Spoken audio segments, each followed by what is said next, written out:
Hi everyone, I'm Marcy, and today I'm joined by my mom, Lydia, because we wanted to share one of our Thanksgiving traditions with you. We like to dress our turkey. And by dressing our turkey, we don't mean with stuffing. We actually dress our turkey in a tuxedo, complete with a bow tie and cufflinks, and it's all made out of dough. So if you're looking for a fun, creative way to make your Thanksgiving table more festive, hit that subscribe button because believe me, you don't want to miss this.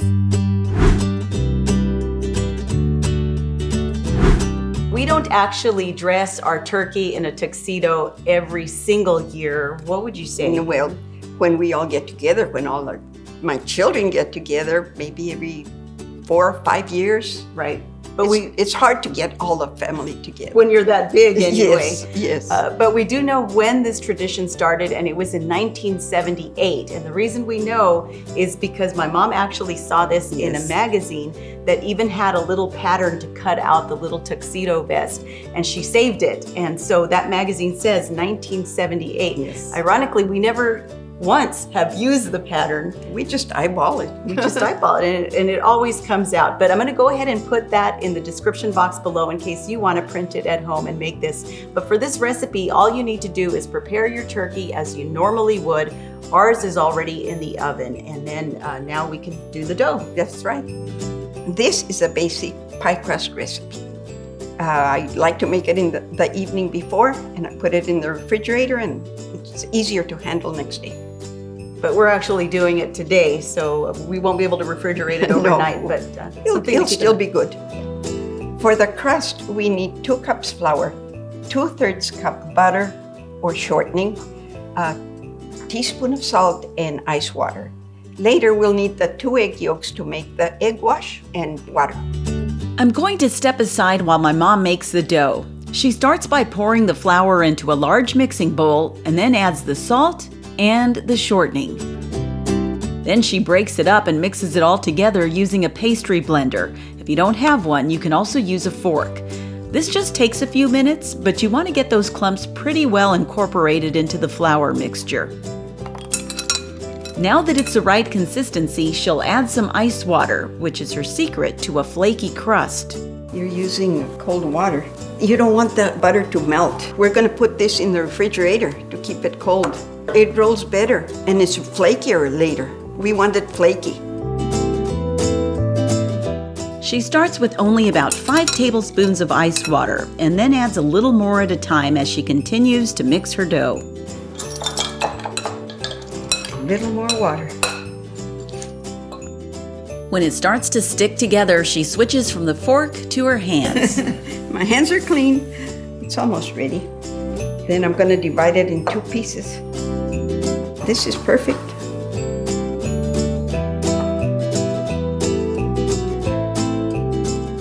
The dough is wrapped tightly in plastic wrap and into the refrigerator it goes.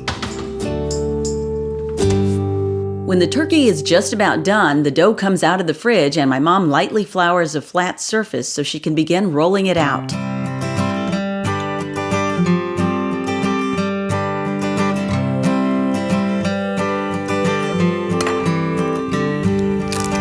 Meantime, I make the egg wash.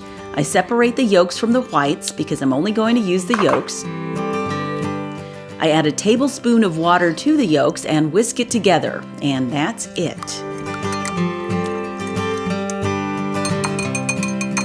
I can now take the turkey out of the oven and place it close by so I can best gauge the size of it while free-forming the tuxedo.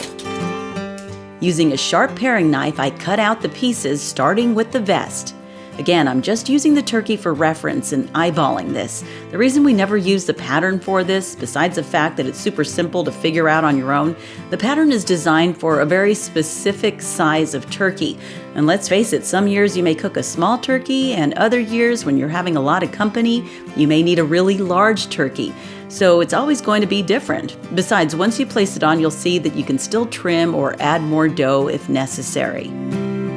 Okay, Mom, I'm ready for you to help me lift. Let's see if I got close this time. If not, it's not a big deal because I just shape it and cut literally on the turkey. And this turkey's a little smaller, which which is good. I can trim. We're gonna have leftover, but if you have a big bird at home, this recipe will be perfect for it. We save the excess dough and roll it again to cut out the other pieces. We can do the cuffs with this. I'll make the cufflinks with little buttons, and then I'll make the bow tie. So I got a little bow here.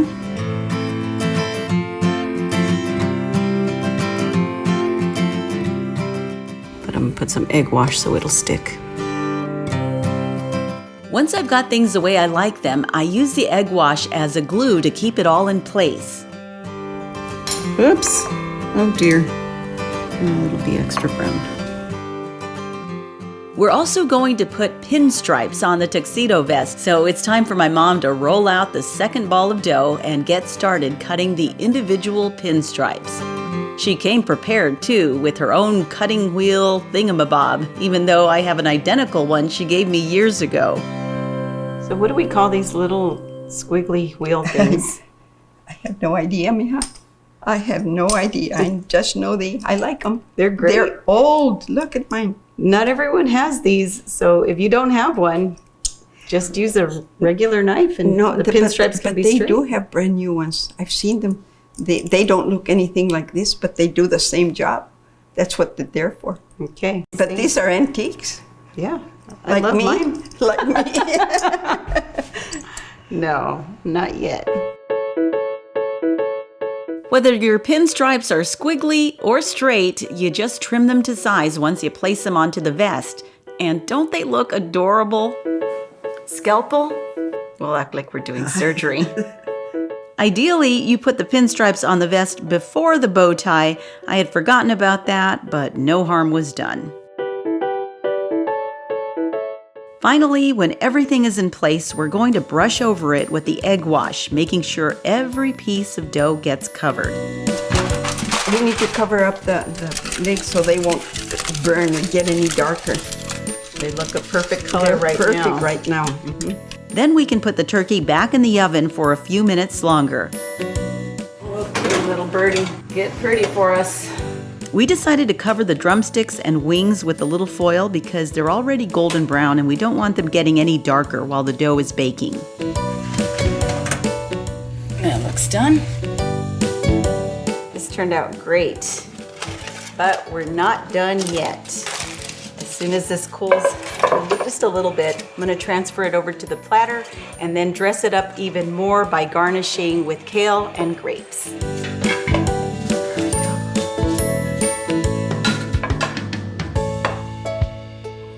Beautiful.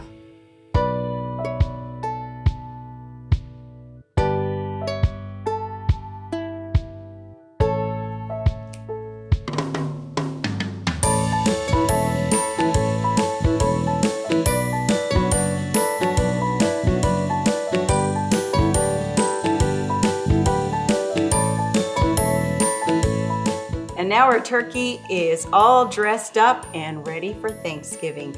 And in a tuxedo, it will certainly be the centerpiece of your Thanksgiving table, but it really is the people sitting around that table that make it special. So thank you so much for being here, Mom, because you know I couldn't do this without you. Well, it was fun. It was. We had a good time doing it.